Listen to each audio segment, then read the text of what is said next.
100 জনের ভিতর মাত্র 5 জন মনে করেন বিসিএস ক্যাডার হয়, উইচ ইজ ভেরি ফ্রাস্ট্রেটিং। আমি এই বিষয়টা নিয়ে আমি অসুস্থ হয়ে গেলাম, 6 মাসও আমি কন্টিনিউ করতে পারি নাই। তো তারপরে আমি আমার হাজব্যান্ডকে জানাই বিষয়টা, তো উনি আমাকে এনকারেজ করলো যে তুমি ডিপ্রেসড হয়ে না, তুমি হচ্ছে রিল্যাক্স থাকো। তো তখন আমি ভাবলাম রিল্যাক্সে আছে যখন, আমার হাজব্যান্ডের তখন অলরেডি একটা আইএলটিএস ইনস্টিটিউট রয়েছে, দ্য বেস্ট আইএলটিএস ইনস্টিটিউটটা রয়েছে। তো আমি ওখানে ভিজিট করা শুরু করলাম, মাঝে মধ্যে আসতাম। তো এখানে এসে স্টুডেন্টরা দেখি প্রতিনিয়ত ওদের মুখে খালি ক্যারিয়ারের কথা, আমি উচ্চশিক্ষার জন্য বাইরের দেশে যাব, বাবা মাকে একটা সুন্দর একটা জীবন উপহার দেব। আমি না ওদের কথায় না প্রতিনিয়ত ইন্সপায়ার্ড হতে লাগলাম। স্টুডেন্টদের সাথে এনগেজ করতে করতে না ওদের সাথে একটা মেন্টালি একটা আমার বন্ডিং হয়ে গেল। তারা নিজেও জানে না যে আমি একটা জিরো একটা অ্যাম্বিশন মেয়ে, সেখান থেকে ওরা যে আমি ধীরে ধীরে কি পরিমাণে অ্যাম্বিশিয়াস হয়ে উঠলাম আমি বলে বোঝাইতে পারবো না। আমি নিজেকে দেখে নিজেই অবাক হয়ে গেলাম যে এটা কি আমি।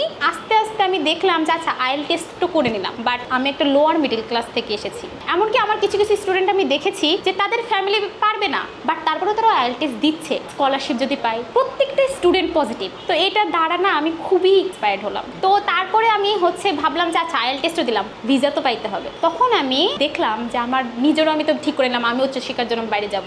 তো তারপর আমি দেখলাম যে আমি তো এটা বেয়ার করতে পারবো না এতগুলো টাকা। মানে এজেন্সি মানে আপনার কাছে খালি কিভাবে টাকা বের করতে পারে তারা শুধু এই ধান্দায় থাকে। আমি তখন বিষয়টাকে আসলে এত ফ্রডের ভিতরে কোনো কিছু তো জেনুইন থাকবে। প্রথমে গুগলে সার্চ দিলাম, 2-3টা এজেন্সি আমি বের করলাম যারা অথেন্টিক। ওদের আমি স্টুডেন্টের সাথে কন্ট্যাক্ট করলাম যারা বাইরে গিয়েছে। এবং কি আমার হাতে তো মনে করেন অনেক স্টুডেন্ট যাদের কিছু কিছু আছে সলভেন্ট ফ্যামিলি থেকে আসে, তাদের যদি কোনো কিছু হয়েও যায় তারা এটা কেয়ার করে না। আমি তাদের সাথে আগে থেকে ঠিক করে নিলাম যে ভাই এই বিষয় এখন তোমার এটা দিয়ে যদি আমি করতে পারি, এবং তারা রাজি হয়ে গেলাম আমাকে হেল্প করবে। 2-3টা এজেন্সি আমি বের করলাম যে তারা ভালো, তারা কাজ করবে, তারা জেনুইন। ভিসার কাজে নামি একদম গুনে 6টা ফাইল হাতে নিই। আলহামদুলিল্লাহ আমার 6টা ফাইলই আমার সাকসেস আসে।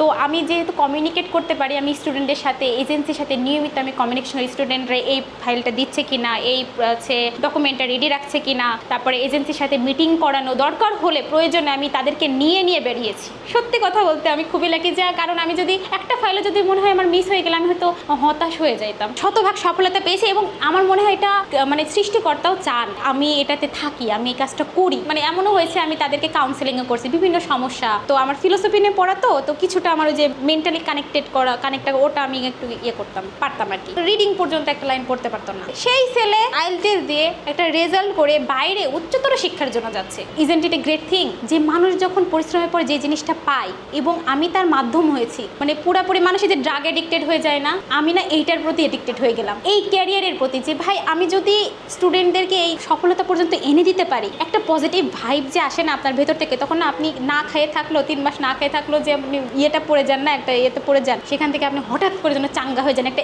এনার্জি বুস্টের মতন কাজ করে। 10টা ফাইল নিয়ে এখন কাজ করতেছি। এমন না যে সফলতাই আছে, ব্যর্থতাও আছে, কারণ ব্যর্থতা ছাড়া সফলতা নাই। বাট এখানে আমি একটা নতুন স্ট্র্যাটেজি খাটিয়েছি, সেটা হচ্ছে স্টুডেন্টদেরকে অপশন রেখেছি যেন একটাতে তারা যদি বিফল হয়ে যায় আর একটা যেন তারা নিতে পারে, এবং সে যেন ডিপ্রেশনে না চলে যায়। অবাক হবেন, একটা স্টুডেন্ট যখন রিজেক্ট হয় তখন কিন্তু সে কিন্তু নেগেটিভ হয়ে যায়। বাট আমার 2টা এমন স্টুডেন্ট আছে, সে রিজেক্ট হয়েছে, তার কিন্তু টাকা মার গেছে, বাট তবুও তাদের সাথে আমার এমন একটা বন্ডিং যারা তারা এখনও চেষ্টা করছে, এবং আমি তাদের সাথে আছি এখনো পর্যন্ত, এবং তাদের ব্লু পেপার চলে এসেছে। একাডেমিক পেপারসগুলো লাগে আপনার এসএসসি, এইচএসসি, ব্যাংক রেডি করতে হয়। তবে কিছু কিছু কান্ট্রিতে যেমন ধরেন ব্যাংক না হলে চলে, আবার ধরেন অনেকে স্পাউস নিয়ে যেতে চায়, বাচ্চা কাচ্চা থাকে, তাদের জন্য আমি আলাদা করে একটা লিস্ট করেছি যেটাতে আপনার মিস যাবে না। বড় বড় কান্ট্রিতে যেগুলো অনেক ভালো ভালো কান্ট্রি, স্কলারশিপ নিয়ে জন্য যেতে পারে। আমার কিছু ফ্রেন্ড আছে যারা স্কলারশিপ নিয়ে বাইরে গিয়েছে, কিছু বড় ভাই আছে যেহেতু ইউনিভার্সিটি, রাজশাহী ইউনিভার্সিটি কিন্তু রিসার্চের জন্য বিখ্যাত। তো ওরা অনেকেই গিয়েছে, তো তাদের সাথে আমি যোগাযোগ করলাম, তাদেরকে নিয়ে আমি একটা টিম গঠন করছি যেন ভবিষ্যতে আমি স্কলারশিপ নিয়ে কাজ করতে পারি। আমি যখন